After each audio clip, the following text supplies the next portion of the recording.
امام حسن اور حضرت امام مقام امام حسین نبی اکرم صلی اللہ علیہ وآلہ وسلم کی بارگاہ میں تختی لکھ کر لائے اور کہنے لگے نانا جان آپ فیصلہ کریں ہم میں سے تختی کس نے اچھی لکھی ہے۔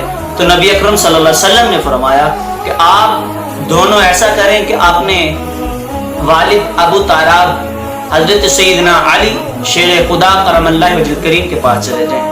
تو حضرت امام علی مقام امام حسن حسین رضی اللہ تعالی عنہ آپ آگے بڑھے، حضرت علی شیر خدا کرم اللہ وجہ کریم آپ کے پاس پہنچے اور کہتے ہیں ابا جان دیکھیں ہم میں سے کس نے اچھی اور خوبصورت تختی لکھی ہے۔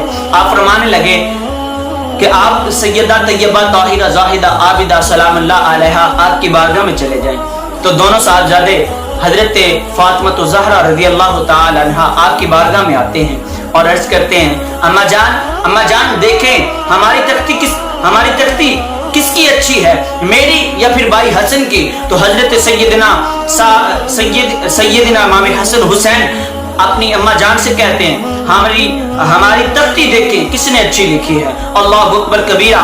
پھر سیدہ طیبہ طاہرہ زاہدہ عابدہ سلام اللہ علیہا آپ فیصلہ کرتی ہیں، آپ فرماتی ہیں کہ یہ 7 موتی ہیں اور میں اس کو آسمان کی طرف چھاڑتی ہوں اور جو جتنے موتی چن لے گا لہذا اس کی تختی اتنی ہی خوبصورت ہوگی جو جیتے گا۔ تو حضرت فاطمہ زہرا رضی اللہ تعالی عنہا آپ 7 موتی لیتی ہیں ہاتھ میں، آسمان کی طرف بلند کرتی ہیں، اللہ اکبر کبیرہ، وہ زمین پہ آتے ہیں موتی، اور حضرت امام علی مقام امام حسن بھی 3 موتی چن لیتے ہیں، اور حضرت سیدنا امام حسین رضی اللہ تعالی عنہ آپ بھی 3 موتی چن لیتے ہیں۔ اللہ اکبر کبیرہ۔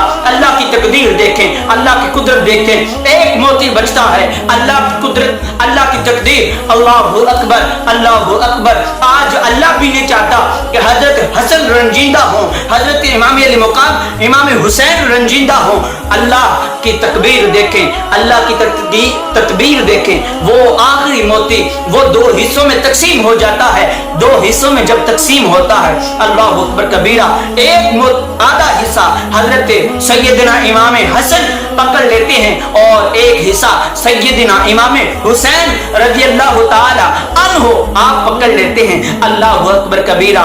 نبی اکرم صلی اللہ علیہ وآلہ وسلم نے فرمایا صحابہ آج وقت ہے کہ اللہ بھی ان کی رنجیدگی نہیں دیکھی جاتی، مگر ایک وقت آئے گا ان کو شہید کر دیا جائے گا۔ اللہ اکبر کبیرہ۔ ایک وقت آئے گا انہیں شہید کر دیا جائے گا۔ اللہ